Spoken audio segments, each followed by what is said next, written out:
அருண் ஆர்வமும் தைரியமும் நிறைந்த 10 வயது சிறுவன்.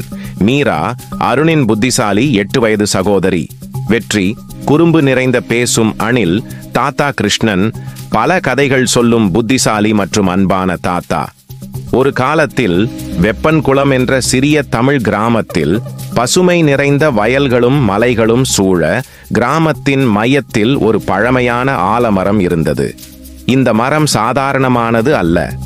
இதன் வேர்கள் ரகசியங்களை ஊதி கூறியும் அதன் கிளைகள் காற்று இல்லாமல் இருந்தாலும் ஆடிக்கொண்டிருந்தன. ஒரு வெயிலான காலையில் அருணும் மீராவும் ஆலமரத்தருகில் அடைக்கலம் தேடல் விளையாட்டில் ஈடுபட்டு கொண்டிருந்தனர். அருணின் கூர்ந்த கண்கள் ஒரு விசித்திரமானதை கவனித்தன.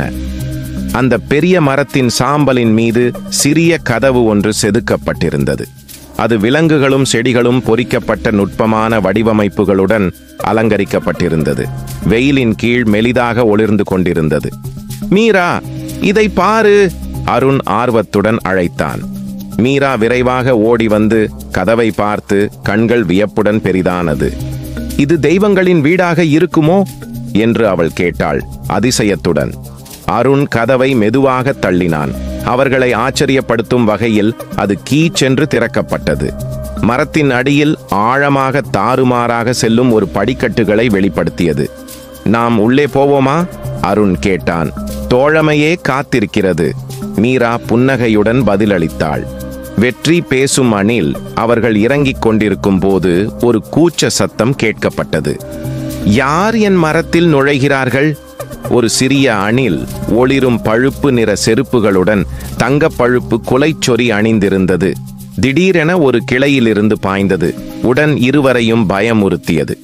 நாங்கள் உன்னை குறுக்கிட்டதில்லை, அருண் கைகளை கட்டியபடி சொன்னான். உன்னை ஆர்வமாக பார்த்தோம்.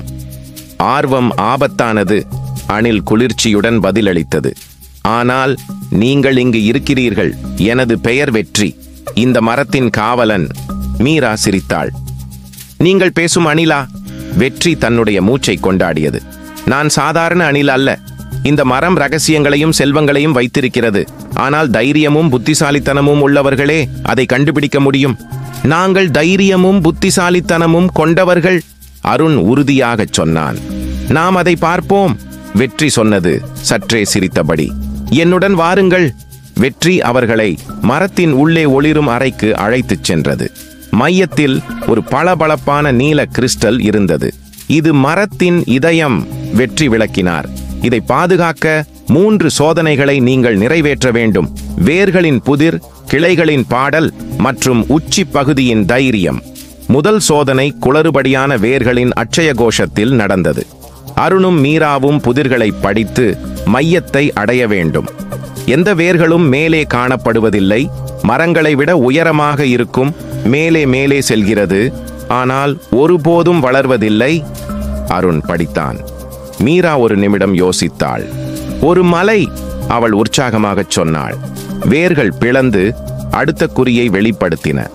அண்மையில் தைரியமாகவும் புத்திசாலித்தனமாகவும் அவர்கள் புதிரை முடித்தனர். அடுத்து வெற்றி அவர்களை மேலே கிளைகளுக்கு அழைத்துச் சென்றது. அங்கு பொற்கொடியை மெல்லிசையாக ஆடியது. கிளைகளின் பாடலை நீங்கள் இணைக்க வேண்டும், வெற்றி அறிவித்தது. சிற்றினிய வெண்கொடி ஒரு இசையை ஒலிக்கச் செய்தது. மீரா இசையை விரும்பும் தன்மை கொண்டவள், பாடலை உழைத்தாள் மற்றும் அருண் அதனை ஓசையாக கைவண்ணத்துடன் இணைத்தான். அவர்களால் அந்த சுரத்தை மீண்டும் உருவாக்க முடிந்தது மற்றும் கிளைகள் பொற்கொடி ஒளி மூழ்கியது. இறுதிச் சோதனையிற்காக வெற்றி அவர்களை மரத்தின் மிக உயர்ந்த புறத்துக்கு அழைத்துச் சென்றது. கீழே நிலம் தொலைவில் இருந்தது மற்றும் பயமுறுத்தியது. நீங்கள் உச்சியில் குதித்து கிறிஸ்டலுக்கு செல்ல வேண்டும், வெற்றி சொன்னது. அருணின் இதயம் மெல்லத்தான் துடித்தது. நாம் விழுந்தால் என்ன? மரத்தை நம்புங்கள், வெற்றி பதிலளித்தது. கைகளை பற்றி கொண்டபடி அருணும் மீராவும் ஓடி குதித்தனர். கிளைகள் அவர்களை பிடித்து முன்னோக்கி இயக்கியது. அவர்கள் பாதுகாப்பாக இறங்கினர்.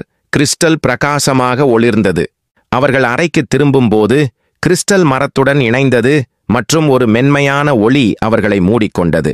தாத்தா கிருஷ்ணனின் குரல் அவர்கள் சுற்றிலும் ஒலித்தது. அருண், மீரா, நீங்கள் ஆலமரத்தின் ரகசியத்தை கண்டுபிடித்துள்ளீர்கள். அது தைரியம், அறிவு மற்றும் ஒற்றுமையில் தழைக்கிறது. அதை நன்றாக காப்பாத்துங்கள். சகோதரர்கள் ஒருவரை ஒருவர் ஆச்சரியமாக பார்த்தனர். தாத்தா, இதை பற்றி அறிந்தாரா? மீரா கேட்டாள். ஆமாம், வெற்றி சொன்னது. அவர்தான் இந்த பொறுப்பை எனக்கு ஒப்படைத்தார். அவர்கள் மரத்திலிருந்து வெளியேறும்போது சூரியன் மறைந்து கொண்டிருந்தது. அவர்கள் தாத்தா கிருஷ்ணன் அவர்களை சந்திக்க காத்திருந்தார். தனது வெப்பமான புன்னகையுடன், உங்கள் அற்புதமான அனுபவத்தை ரசித்தீர்களா? அவர் கேட்டார். அற்புதமாயிருந்தது. அருண் கண்கள் பளபளவென பதிலளித்தான். நாங்கள் மரத்தின் ரகசியத்தை பாதுகாப்பாக வைத்துக் கொள்கிறோம், மீரா சேர்த்தார். தாத்தா கிருஷ்ணன் தலையசைத்தார். தைரியமும் அறிவும் எப்போதும் உங்களை வழிநடத்தும். இப்போது வீட்டிற்குச் செல்வோம். கைகள் பிடித்துக்கொண்டு அவர்கள் திரும்பிச் சென்றனர். அவர்கள் மனங்களில் அதிசயத்தாலும் மந்திரம் நிறைந்த ஆலமரத்தை நிரந்தரமாக பாதுகாக்கும் வாக்குறுதியுடன்.